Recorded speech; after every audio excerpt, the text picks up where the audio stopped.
Welcome to the Legit Lady podcast, where we feature women who are nailing it in life.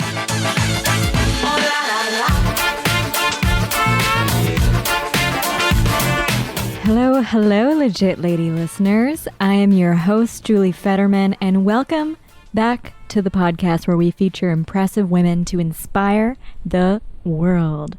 Thank you so much for tuning in, and I have to say, you guys have been pouring on the love, and not only to me directly, which obviously I really appreciate, but I've been hearing from some of my guests that I've had on the Legit Lady podcast, and they have been expressing their gratitude to me for all of the DMs and messages and other ways of communicating that you have been talking to them directly about how their stories have been touching you. And that's ultimately why I'm doing what I'm doing by hosting this podcast. And I really appreciate you giving that feedback, not only to me directly, but also to them. So thank you.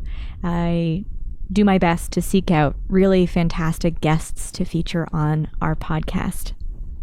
And if you have any direct feedback that you'd like to share to me, and thank you already to all of the great referrals that you've been bringing in for future guests. If you're looking for an easy way to do that, feel free to send me a quick email at legitladypodcast@gmail.com. And if you haven't done so already, and if you love the podcast and you've been tuning in, I keep getting all these great messages saying, yes, I know this is a great, awesome, long podcast. I have to drive from here to here on a regular basis, and it makes the time go by so quickly, which I appreciate. But if you haven't done so already, please leave a quick 5-star review for us on iTunes. And if you'd like to maybe not support Apple or Apple products, feel free to either copy and paste or instead leave a review on Stitcher.com. Just search for Legit Lady Podcast and leave us a quick 5-star review and say a couple quick words. It just helps other people find the podcast more easily. And that's ultimately what we want to do. We want to keep expanding our scope of listeners. And if you do have a few extra dollars in your pocket, or if we haven't yet had the pleasure of meeting, but you would totally love to give me a quick high five, or hypothetically, you'd love to buy me a coffee virtually, a really great way to support the podcast and keep us going with what we're doing is to buy us a virtual drink or coffee. It's more or less an online tip jar, and you can go access that at ko-fi.com. So that's ko-fi.com/legitladypodcast. Again, ko-fi.com/legitladypodcast. I feel like someday I need to just come up with some cool jingle for that to roll off the tongue more easily, like ko-fi.com. I don't know. We'll see what happens. So, what is happening in my world? Over here, summer is wrapping up. I just came back from vacation, and maybe I'll do a solo cast episode to share a little bit more about all the fantabulous adventures that I got up to on vacation. But what I want to do instead of talking more about me is introduce this week's incredible Legit Lady.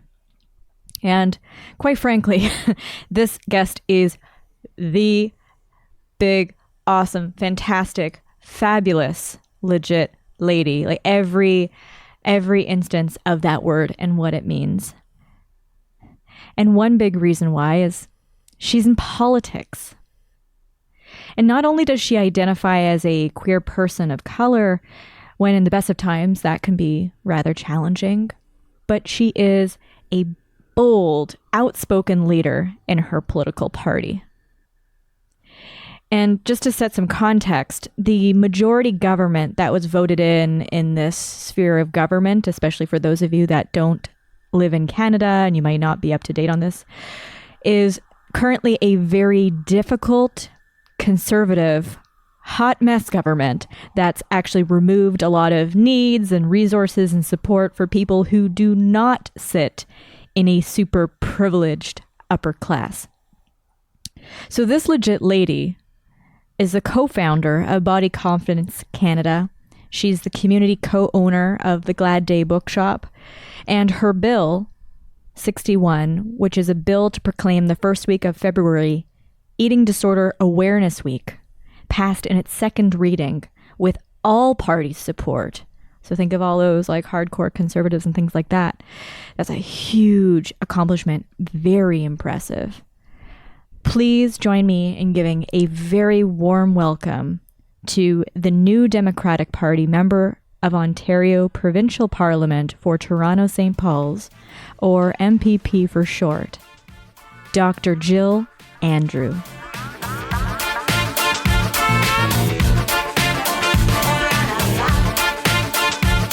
Thank you so much for being here and for taking the time with me. Thank you very much for having me. I appreciate it. Absolutely. Very busy schedule. It is. It has been, Julie. I can imagine, especially right now. You have the world turning around. Well, at least our environment. Exactly. Well, we'll definitely want to know a little bit more about that. But as you know, our process here, we're going to go and get to know you through 10 major questions with some follow-up in between and see what we can bang out in the time that we have before your next meeting. So with that, let's dive into question 1. Perfect. Which is, what advice would you give to your teenage self? Oh, my goodness, my teenage self. Boy, was she ever complicated and very nuanced, but even with all that, she did think the world was pretty black and white, but she learned very quickly that it isn't. The best advice I'd give my teenage self would be, don't be so hard on yourself. Don't be so hard on yourself. Which I probably still am to this day. I think I would also tell my teenage self that the world is a place where boundless opportunities can happen, and they will happen for you too. You just need to be prepared, and you need to be surrounded by people who will help prepare you to get there. But those two messages, I think, are important to go together. Right. Only because I think a lot of kids are told that they can be anything they want in the world. And that's what we want to hear as a kid. But they're not told how. And they're not told about the barriers that often prevent some kids more than others. The barriers to success, to being whole. Right. Can you tell us a little bit more about a time when you experienced some of those barriers or some of those challenges? Absolutely. In different levels of my schooling experience, I had to deal with, systemic issues like racism and sexism. I never forgot wow, I haven't thought of this for many years. The course was, Racism in Canada, I believe, taught by Dr. Tanya Dasgupta at York University, a phenomenal professor. I don't know if she's still there, but she absolutely revolutionized my thinking in terms of race and, gender politics and the whole nine. And I remember getting into this very heated debate with a Caucasian student who was essentially trying to explain racism away. Oh, great. And sort of it degenerated into some, not so parliamentary language and commentary. And I remember that experience really demonstrating for me that not only, was racism, not only could it be experienced through words or through actions, but that it really had a deep entrenched ideology in many people, and that we have to work to address this, all of us together. So whether it was discrimination that I've experienced, whether it was body-based discrimination that I've experienced, everything from being called a fat cow to, an effing fat black, BITCH, whether it was having doctors question my ability to speak to how I was feeling, as someone with chronic health issues, and, being told that I was hysterical, or, maybe you're just doing too much. You're working and you're doing a PhD and you sit on this board or that board. You're just doing too much. You should just chill and go to the kitchen and make dinner. Exactly. Right? And I mean, not like there's anything wrong with making dinner. I love because dinner, I personally think that, women who have made the choice for themselves to stay at home, rock on. Right. It is the hardest job, the least valued job, and I quite frankly think they should be getting paid. do you know what 100%. I mean? Right? Right. But those experiences have all taught me that what I feel, it's not just me. These are systems of power that operate against millions of folks, but we have to address them because they really do have negative consequences. And, if you're not a person, who's able to be resilient, or who has the right resources around them, or knows the right people, right. or knows the right jargon in any given circumstance, sometimes you're left out. Yes. And the consequences can be dire. Yeah. Understood. Talk about a roundabout answer, but no, but that's the beauty of this podcast. Yeah. I mean, this really helps. Mm-hmm. And speaking about infiltrating systems of power, well, can you tell us a little bit, at least in a sentence or two, about what you're doing right now, your day job? My day job as the MPP for Toronto St. Paul's and the culture critic. Yeah, because we do have some listeners that don't live here, so this will be really helpful. It's an interesting dichotomy because on one hand, we have achieved, and I say we because it's never just the one MPP. It's you, it's your team, it's your volunteers, it's your family, it's the friends, it's your voters, it's your constituency, right? Mm-hmm. We have achieved this title of MPP, which to the external world, it's, you've arrived. Right. You have entered the bowels of privilege and power, right? Here at Queen's Park. And the reality is there certainly is privilege and power that comes with being at the table, being one of those members in that chambers who gets up and rises on behalf of your community and you speak to their needs.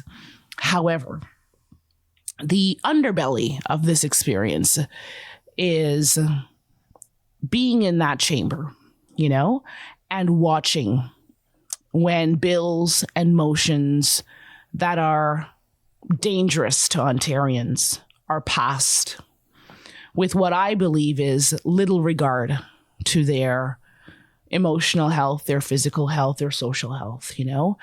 Today we had our NDP official opposition motion where we are calling to have the environment, climate change, declared a imminent climate emergency. Right. Which is something I think, regardless of your party lines, everyone should be jumping in on. We had passionate debate. 20 NDP MPPs stood up in the House and spoke in support of this motion, including our fantastic environment critic, Ian Arthur, for Kingston and the Islands. And I really hope that he posts his debate, his statement. And the PC government denied the motion. They said no, so the motion lost, right? So sitting in the House on days like this, you have to find a way to pump yourself up to remember that you're still in a position of privilege and power, and that even though you lose the motion, the work is still not yet done, and there's more work that can be done, and working together, we will hopefully get it done. Yeah. Wow. So it's what's it like? I mean, it's a great honor, for goodness sakes. Right. It's a great honor.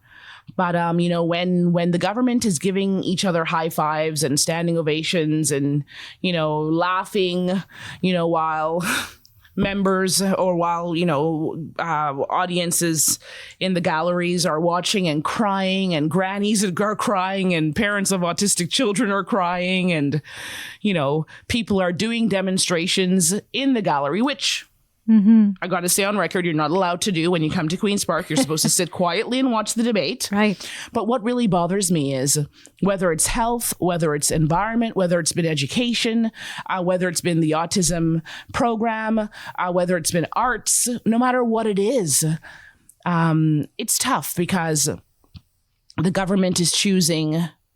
Guess what? If they don't want to listen to the NDP, fine, don't. But we're here representing people. Right? And those people have been coming out on the lawns by the tens of thousands.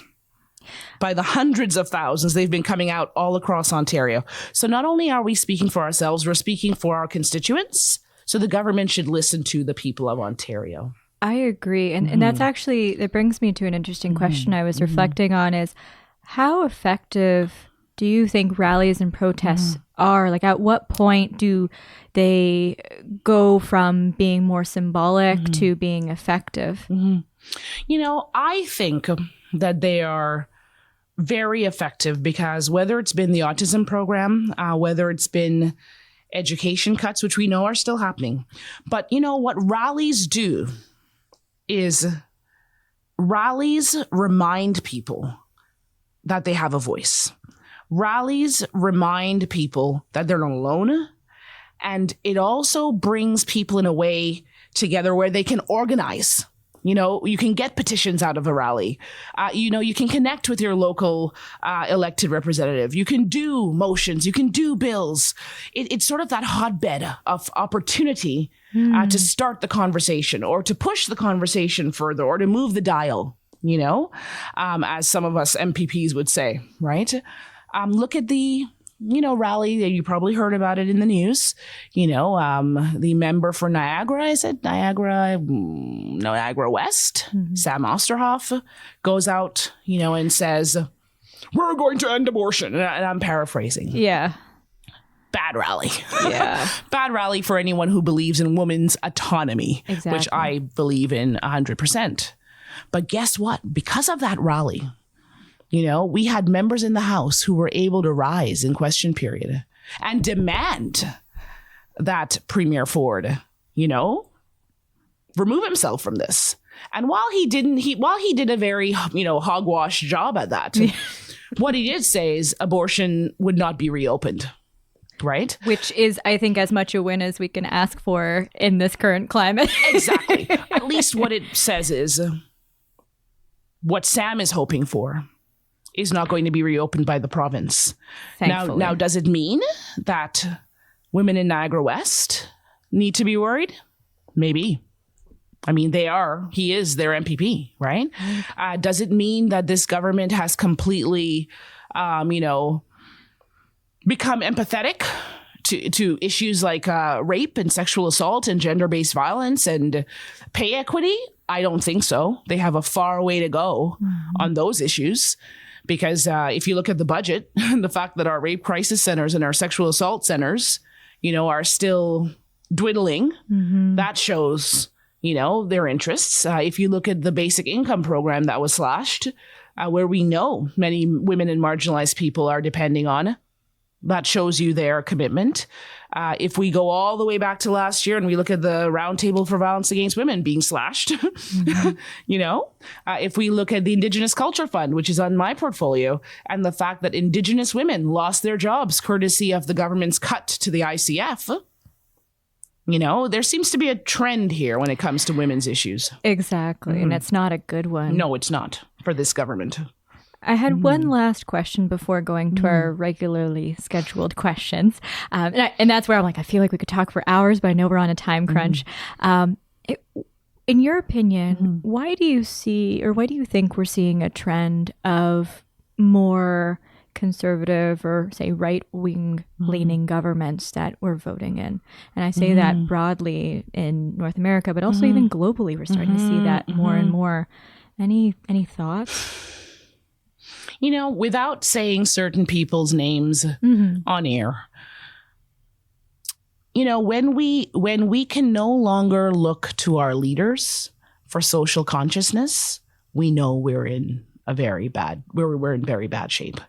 And we can see globally, internationally, next door neighbors, even here, there seems to be a growing appetite for the narrative and the dialogue of leaders that go against human rights, that go against democracy, that go against socially just, equitable, and inclusive ways of being and ways of knowing, And I think that once that door opens, it really does set the stage for people to look and go, wow, well, my premier supports this. Why can't I be even louder, right? My president supports this. Why can't I be even louder, right? And in terms of being louder with negative stuff, right? I mean, for our NDP caucus, I'm proud also to be a member of the first Black caucus. The NDP is the first party in Ontario that's had enough elected Black members to even form a Black caucus. Woohoo. And thank you. And, of course, we have our leader, Andrea Horwath, to thank for making this huge step forward that no other party has had the opportunity to make in our history, and to be able to be a member of a party that actually addresses anti-Black racism, which is also something on the rise. And I mean, there's many different isms and phobias that we could argue are on the rise. Yeah. But, to be able to have a caucus formed that will address and tackle and inform and be connected to community and be informed by community to really try to work to stamp out some of these issues like anti-Black racism, like racial profiling, like carding.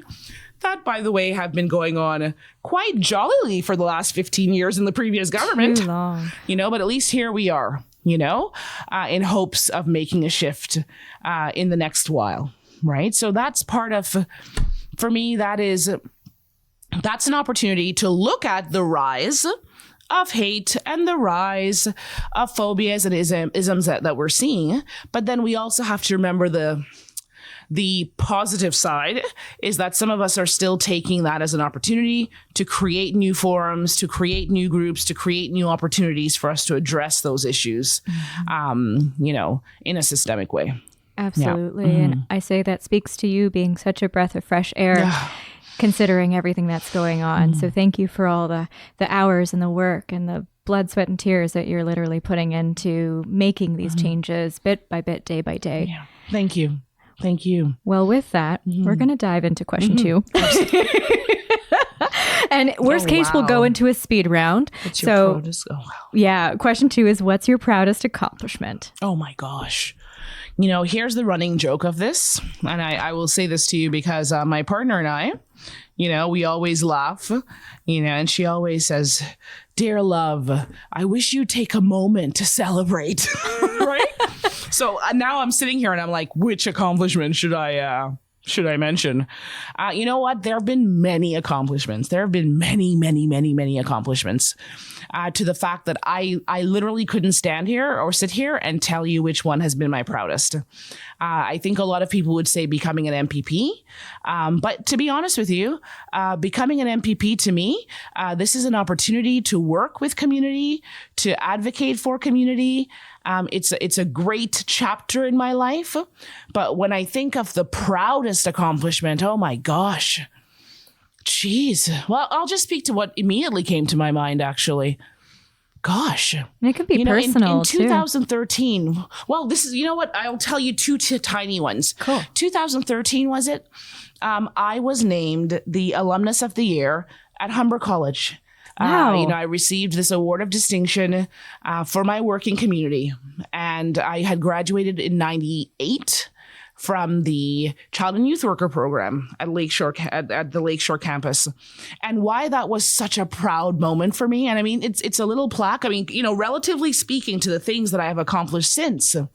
But I have a love for Humber College and a love for our Lakeshore campus that I can never forget. Because, I had been bullied in high school. I had all kinds of experiences that, a lot of young people have. So me too. Not unique in that sense. But Humber is where I really came into my voice. Like I felt acceptance. I felt belonging. All of a sudden I had these cool professors who treated me like an adult. You know what I mean? And I just came into my skin there. So to have the opportunity of going back there all those years later to receive an award, that essentially says, hey, we noticed you. We noticed you as one of our cream of the crop graduates. That was like the biggest night of my life, and seeing the banner and this and that. It was amazing. A personal proud accomplishment, surviving, surviving. I mean, really, that would be a whole year's worth of interviews, all the things I've survived. But, my most recent survival was just being alive and coming out of that hospital healthy. Well, when I say healthy, alive from my last surgery, what happened? I had a bowel obstruction. Yep. One of many, awful. But this required surgery. And, it's something that I live with. I live with the consequences. I, take daily medicines and whatnot. And, but I am alive. So to me, that's a proud accomplishment. Absolutely. And to have been able to finish my degree, to have been able to run and be elected, to be able to still enjoy some of my favorite meals, maybe not as often as I'd like, but still, and to have been able to advocate for myself during that health crisis was a proud accomplishment. That is a very hard thing to do. I had an earlier interview with someone who's been working for Toronto Public Health for a long time as a sexual health educator. And oh my goodness, she goes at length talking about that and how challenging that can be, having that advocacy in a hospital healthcare type setting. So good absolutely. for you. Absolutely. That was a big one. Yep. Surviving and advocating for myself. And during the advocacy for myself, also getting to encourage others to advocate for themselves too, where health is concerned. And now we're going to be advocating more than ever with this cut to the Toronto Public Health. Like, indeed. Oh, well. Yeah. I'm very happy that you are healthy and able to be fighting on our behalf, because we have entered a very interesting era. Moving on to question 3. How do you balance work and life? Oh, God. The cringing on your face. Question. I know. I hate it because I suck, to be honest. You wouldn't be the first person to sit behind that mic and say exactly that. So don't worry. The reality, I'm going to put it, here's the blunt, honest truth. Whether you're an MPP, whether you're a teacher, whether you're whoever, an author on self-help, blah. We all go on stage and we all sing this tune, got to have balance between work and life. But the reality is we live in a very production-oriented society that fetishizes productivity to the point where if you're not juggling 20 things, you're somehow morally less important or less, of a human being than the next person. And although we know that that is all crap, all of us have internalized it to a certain level.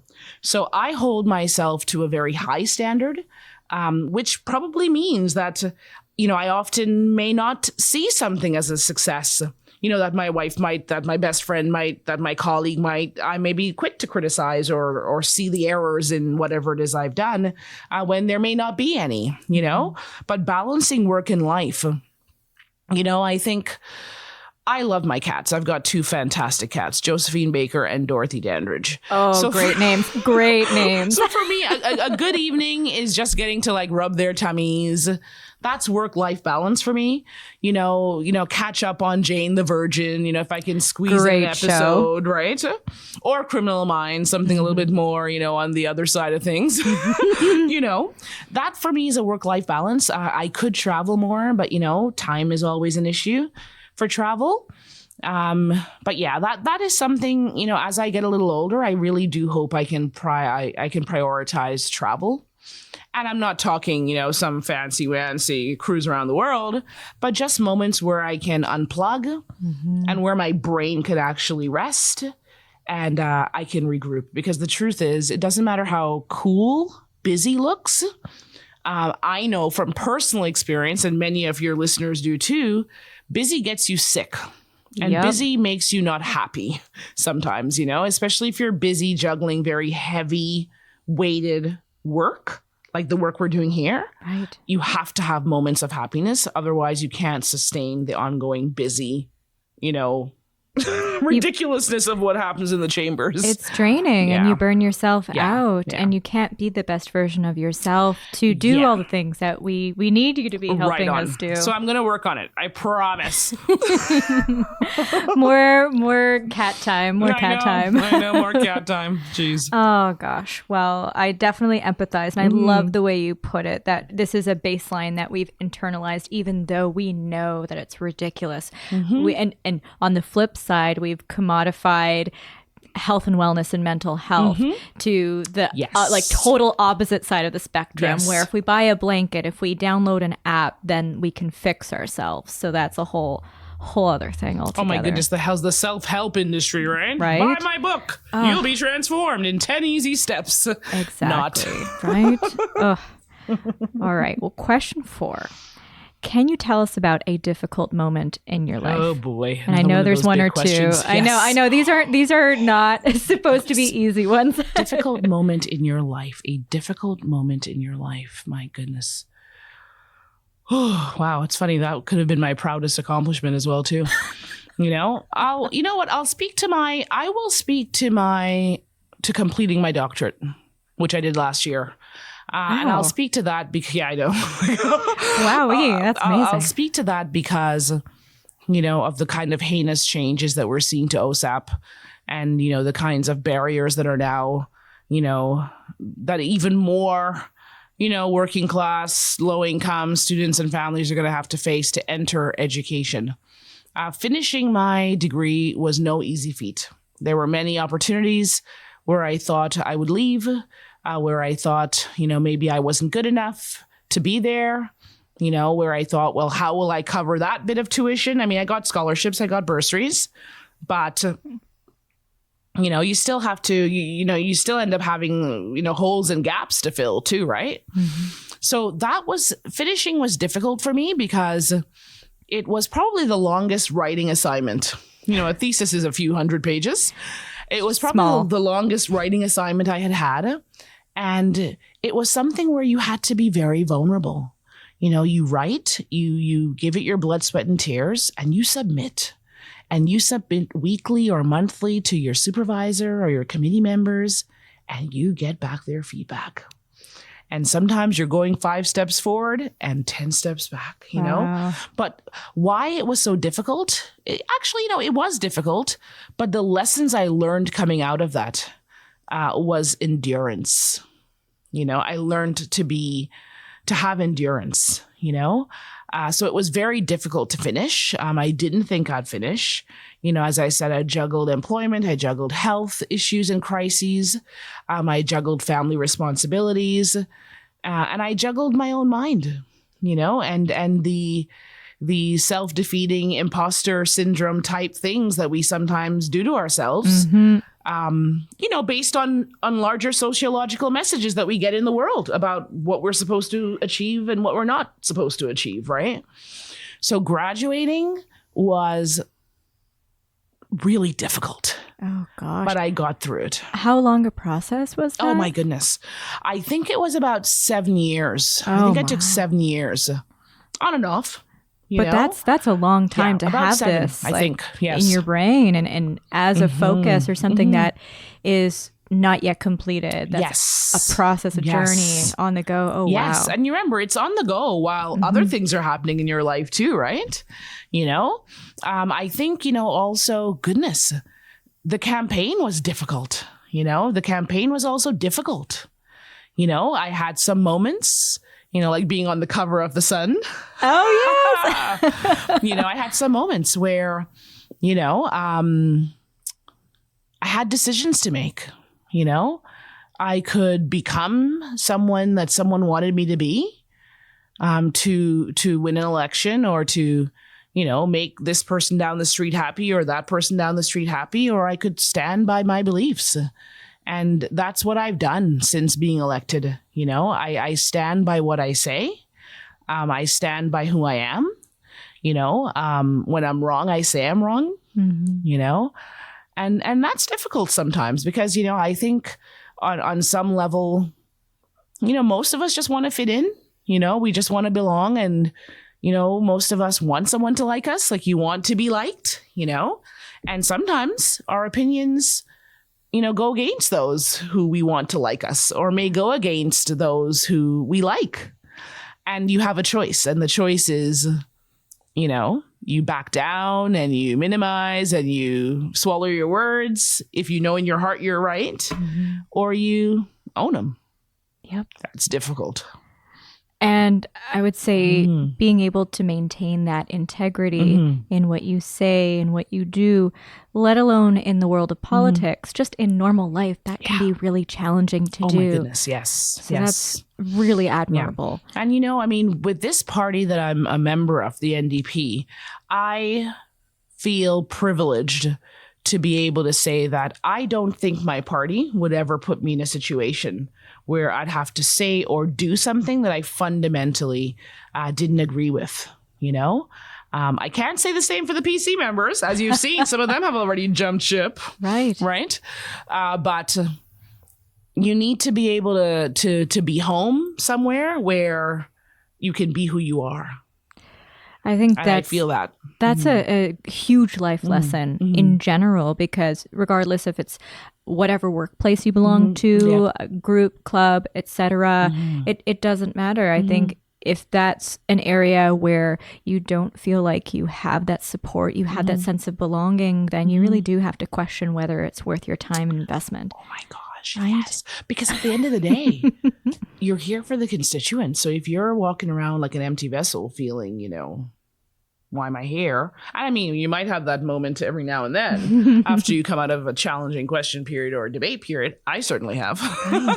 But, if this is your baseline for every day, then, you got to check it out and face it and figure out what your next steps are. Exactly. Right? All right. So question 5, who or what inspires you the most? Oh, my goodness. I would say my mom. I mean, that's Hi, Mom. Yes, hi, Mom. Cliche answer. But, hardworking, often very tired, but always has that little extra to give. Sometimes at her detriment, which I don't necessarily co-sign on. But the lesson being... like a good daughter. Yeah, but the lesson being that she's always there, hardworking and never gives up and tries her best to stay as positive as she can, within certain circumstances that I would, have to dig really deep to find the positivity. So that is something that I admire. And I'm inspired by. Seems like the apple doesn't fall far from the tree. Thank you. You're like, go on, say more nice things. All right, question 6. What is the most adventurous thing you have ever done? Well, I won't say this on air. So I'll go to one of my other opinions or one of my other responses. The one for public consumption. Yes. What is one of the most... Well, I've bungee jumped. That was a lot of fun. That terrifies me. Yeah, that was a lot of fun. Most adventurous things you've ever done. I love karaoke, but I mean, that's so common these days. What's your go-to karaoke song? Oh, God. Anything Whitney Houston. Anything Celine Dion. Classic. Like a good Canadian. Yeah, right. There you go, right? Oh, my goodness. Most adventurous. Oh, God. This is why I need to travel more. What I would love to do, if I can give you my life's dream here. I don't know if you're a Hannibal fan. Like the show or the book? The movie Hannibal. Oh, the movie. Yeah. I love horrors. I love those sorts of movies. Yeah. There's a scene where I can't remember his name, but the bad guy, he has a blind girlfriend and he's brought her into the veterinary's office. And there is a Bengal tiger lying there about to have dental surgery. And she's able to pet the tiger.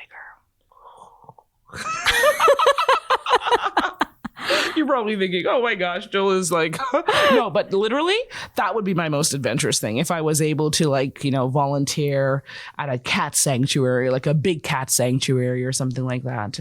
You should. I would absolutely love to do that. I feel like that's totally doable. Yeah. Somewhere that, is all for conservation. And, all for ensuring that those endangered species, many of which are big cats, are around so that generations can learn from them and see them, maybe even in their natural habitat at some points, I would love to do that. That would be my biggest adventure if I could wave a magic wand. I think you totally could. I mean, you need a couple of weeks off. That might be asking a bit too much right now, but definitely. But that's amazing. I went to an elephant jungle sanctuary when I was in Thailand, where you got an opportunity to feed elephants, and it wasn't riding or anything like that. It wasn't animal abuse oriented. That level of tourism where they do bad things to the animals. But it was the good kind, which was really amazing. Yeah. So I think you can totally find some version, some group of being able to do that. So you should definitely do it. I hope so. All right. Question 7. What do you attribute your success to? 3 words. Opportunity, hard work, and luck. Honest to goodness. Yeah, you can't have one without the other two. At least it can't be sustainable. I know. I'm thinking about that right now. Can't be sustainable. And I feel like in my life, I've had many moments where hard work, opportunity, and luck came together for me. Wow. And this is one of them. Mm-hmm. Is there another one that comes to mind? Yeah, actually. Being an educator, being encouraged to go into education and then applying to get into education, scoring perfect on my teacher's test from way back in the day and getting in. And there was hard work, opportunity, and good luck. I love it. I feel like you need a t-shirt with that. Yeah. Those are the 3 words for me. Yeah, on anything, whether it was, snagging a speaking engagement or, being asked to go to Sweden to speak at a conference, which I was. And that's so cool. Just really cool things have happened. But it's all, even if it seems like it's just lucky on that given day, if I look back, hey, guess what? You may be lucky in that moment, but someone recognized your hard work and then gave you the opportunity, right? I love that. I love it. I'm just picturing, I don't know if this is saying something about me, but I'm picturing like a weird Venn diagram with like the 3 circles. I was too, actually. Yeah. Perfect. Done. We'll be friends. This is great. All right. Question 8. What item or items could you never live without? Oh my goodness. My childhood photo albums. Really? That is very, very, very quick and easy. In fact, this is how anal retentive I am. I actually have one of those like fire resistant, locked safe things. Oh. Yeah, that have them in them. I mean, that's smart. It's smart. Yeah. I could not. Yeah. That's the one thing I would take with me.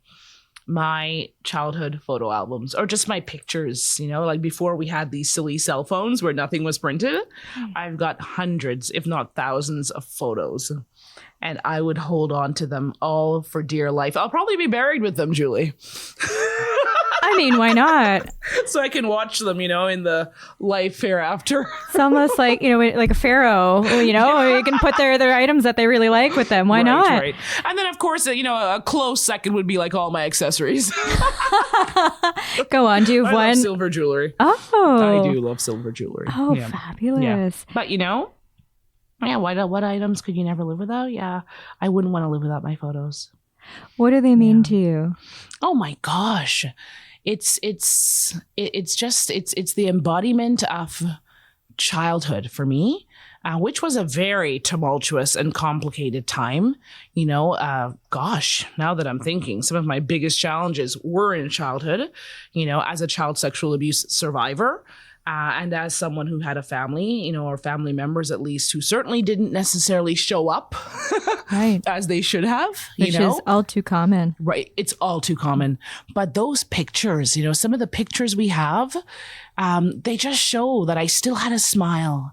And there was still moments of brightness and joy and hope and satisfaction, and it just, it's little me. And I just look and I think, wow, look at where she's come from to where she is now, right? Almost. So yeah, I could never go without my photos. It's not like I watch them every day, Right. but I know that they're there whenever I need to. It's almost like an anchor grounding to absolutely your past, your childhood, where you came from. Absolutely. Oh, would you ever digitize them? Yeah, maybe. I haven't had the time. That's my answer for everything. I know. haven't had the time. I know. Actually, gosh, where was I? Oh my goodness, I was actually hosting a gala last year or something, an MC actually, and there was a silent auction prize to get all your photos digitized, but I didn't get around to it in time to put my name down. So it's Sounds funny. like if someone in your life is listening to this, that would be like a really great holiday gift or birthday present for you. Exactly. No, you're so right. Nudge, you're nudge. so right. My goodness. All right, question 9. Is there anything you'd like to promote? Oh my goodness. About yourself, about what you do, anything else? On May 21st. This might air after that, FYI. Okay. Screw the May 21st then. To promote. Well, I'd like to promote our address, 803 St. Clair Avenue West, St. Clair in Arlington. I'd like to promote our website, jillandrewmpp.ca. And I'm Jill's Last Word on Twitter and Instagram. And really, I just want to promote that, to anyone who is out there listening, who has ever taken an interest in politics, whether as a candidate or just simply someone who wants to get more involved, get involved. Reach out, connect with your riding association. It doesn't matter what political party you're in. I mean, obviously, I'm going to try to recruit you to the NDP, which I do believe is the only party really for Ontarians, but if that's not yours, it's not yours. But the point is, get involved. Get involved. So what am I promoting? I'm promoting democracy. I'm promoting democratic stewardship. I'm promoting us using our voice, What is democratic stewardship? Oh my goodness. That is taking democracy on the road, advocating for it, raising awareness about democracy and fighting for it. Absolutely fighting for it and having actions that show how important our democracy is to our survival. Because I don't think I've ever thought as hard about democracy as I have sitting in this house. Ooh, I have chills. And I think I've thought about it so much because it's been at stake and abused so much by this current government. Mm-hmm. Yeah. And I think that's why myself, I get very fired up when people are willingly apathetic about politics. And people say, oh, it's just one of those things you don't talk about. Yeah. It's like, at a dinner table conversation, oh, we don't talk about politics, religion, whatever. Yes. And it's like, actually, now more than ever is the time to talk about this, whether it's an opportunity to educate or be educated. Oh, yeah. So now more than ever. So, yeah, I promote that. And I guess I would give another shout out and plug to the members of the Black Caucus, NDP's official opposition Black Caucus. And, find out more, reach out to my colleagues, MPP Rima Burns-McGowan. She's the MPP for Beaches, East York. We have MPP Kevin Yard out in Brampton, Faisal Hassan, York Southwestern. I shouldn't have just said out in Brampton. Is he Brampton Center? My apologies. And Laura May Lindo, who is the chair of the Black Caucus, and she is in Kitchener Center. Yes. And of course, myself. Yes. Very, very cool.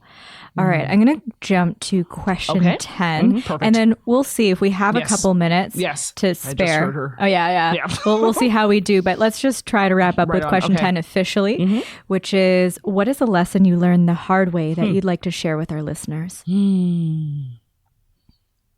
A lesson I learned the hard way. Jeez. A lesson I've learned the hard way. The hard way. Yeah, you know what? This is what I'll say. I won't get into all the details, but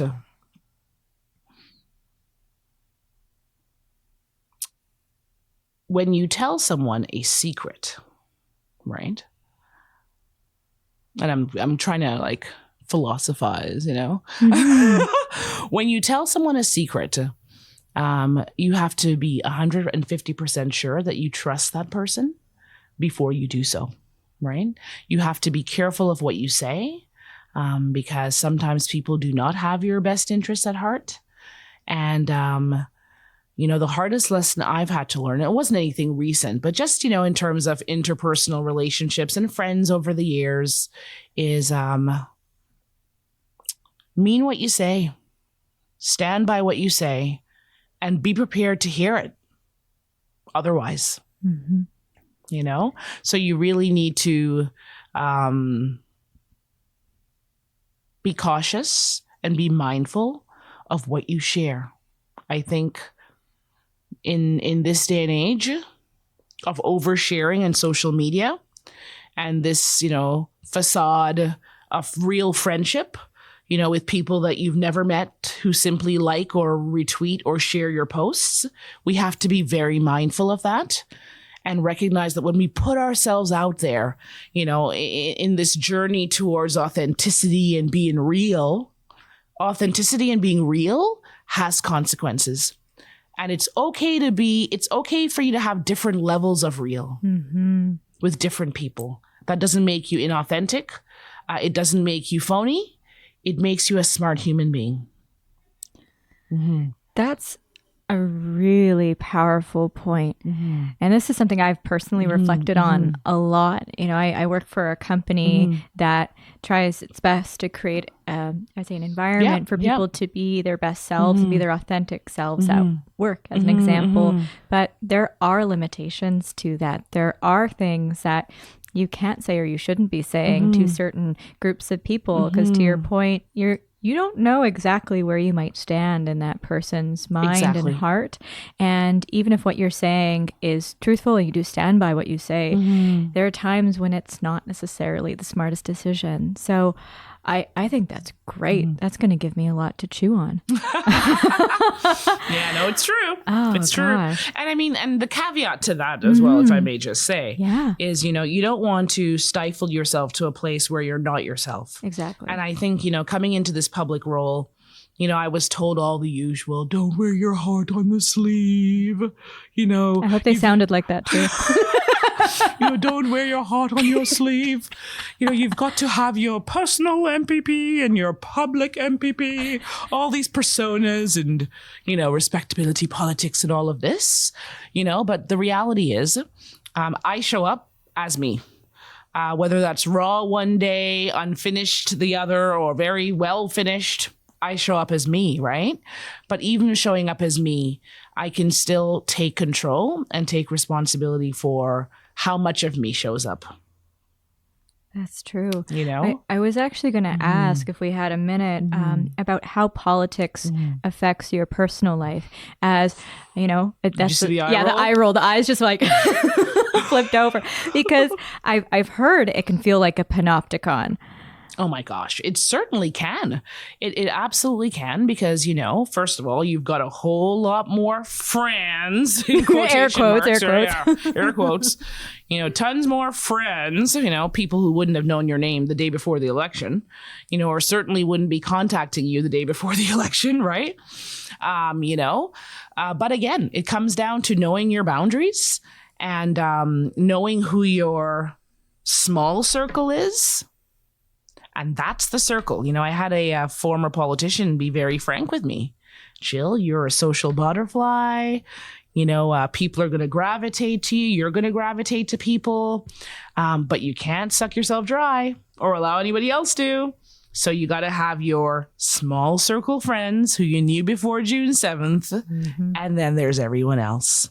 So you can care, you can be an advocate, you can engage, and you will have new friendships in this role. And I have found new friendships. There's some MPPs here who I feel like even if I walked out the building tomorrow, I'd have friends with them. I'd be friends with them for life, but you have to be able to tell the difference between the forest and the trees. Yeah. Well, and it must be so also equally important to have friends who are in a same kind of line of work as you do, who understand the very specific niche things that you're dealing with every single day. Well, what's interesting? Most of my closest friends are not in politics. And that is the way that it'll stay. I was going to say, that's probably a good thing. That is the way it'll stay. They are very politically political people. My closest friends are very political people.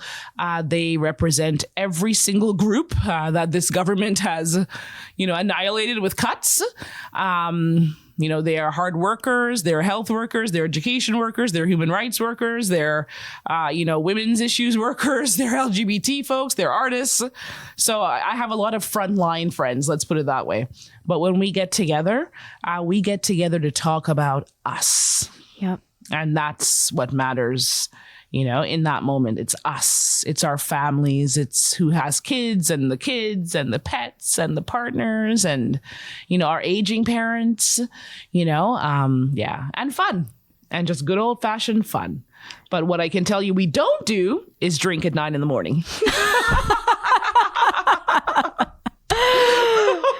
There you have it. Mic drop. I know. Well, I mean, with the work that you do and the things that you see and hear, I would be certainly encouraged to drink at 9 a.m. in the morning. So with that, Jill, thank you so much for sharing all of this. This is really insightful and really powerful work. You're a rock star. Keep fighting the good fight for us. Thank you very much for the opportunity. I really appreciate it. Thank you. Thanks for listening, everyone. Find us on Facebook at Legit Lady Podcast. That's LEGITLADY Podcast. And on Instagram at Legit Lady Podcast. On Twitter at Legit Lady Pod. That's Legit Lady POD. And please rate and comment on iTunes and anywhere else you get your podcasts. If you love what you hear, share it broadly and proudly. Thanks, everyone.